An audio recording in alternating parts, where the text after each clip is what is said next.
Good morning, students. Welcome to Sri Academy online study platform.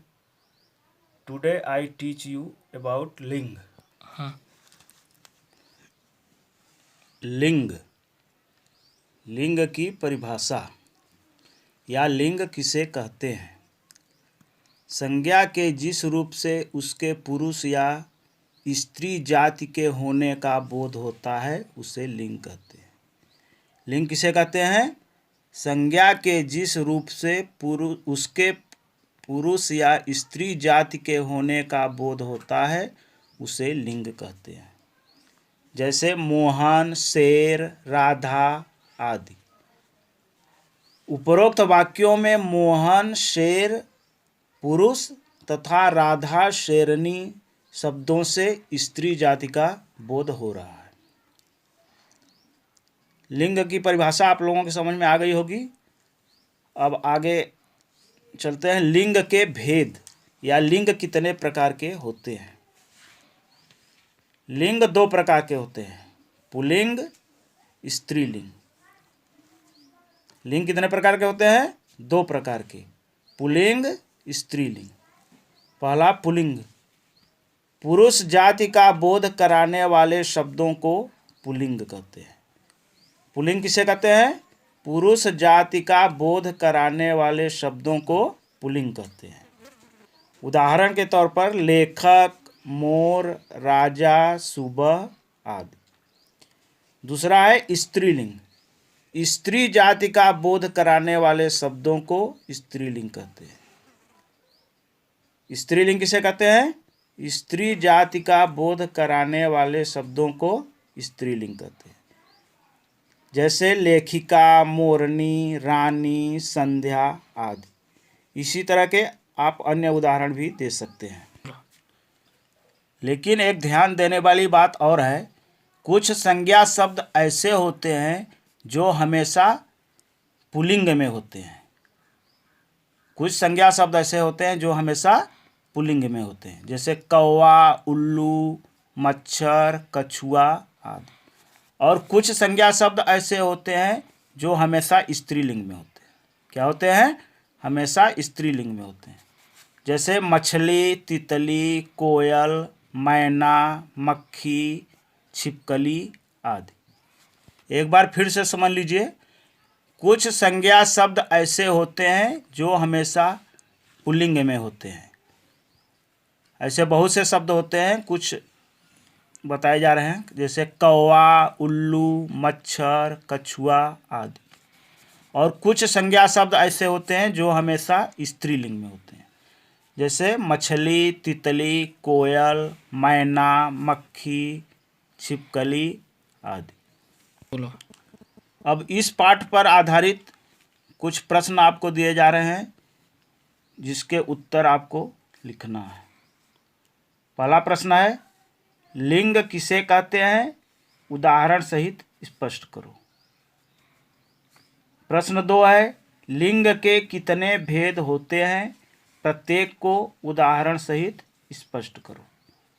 तीसरा प्रश्न है, हमेशा पुल्लिंग और हमेशा स्त्रीलिंग में रहने वाले कुछ शब्द लिखो। जिस शब्द से पुरुष जाति या स्त्री जाति का बोध होता है उसे लिंग कहते हैं। आज हम लिंग के बारे में बातचीत करते हैं। हिंदी में दो प्रकार के लिंग होते हैं, पुल्लिंग और स्त्रीलिंग। उदाहरण के तौर पर अगर देखा जाए तो हम देख सकते हैं कि बेटा पुल्लिंग है और बेटी स्त्रीलिंग है। इसी प्रकार पुल्लिंग और स्त्रीलिंग के अन्य कुछ शब्द हैं, उन सारे शब्दों को आज हम देखेंगे।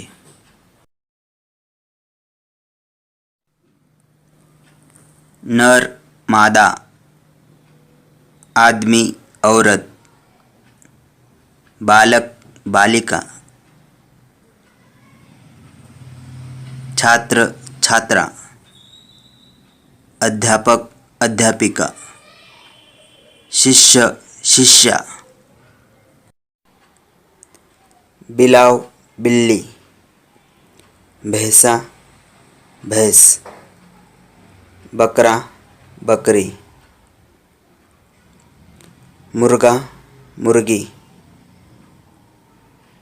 मोर मोरनी, शेर शेरनी,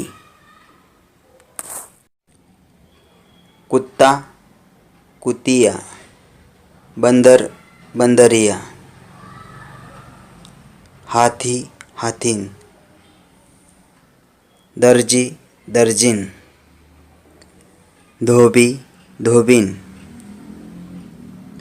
मजदूर मजदूरनी, बादशाह बेगम, मालिक मालकिन, नौकर नौकरानी, बेटा बेटी, बच्चा बच्ची, बूढ़ा बूढ़ी, चाचा चाची, नाना नानी, दादा दादी, सेठ सेठानी, माली मालिन, स्वामी स्वामिनी, गायक गायिका, पति पत्नी, युवक युवती, बाप माँ, पिताजी माताजी, भाई बहन, पोता पोती, भांजा भांजी, ससुर सास, घोड़ा घोड़ी, बाघ बाघिन, हिरण हिरनी। धन्यवाद।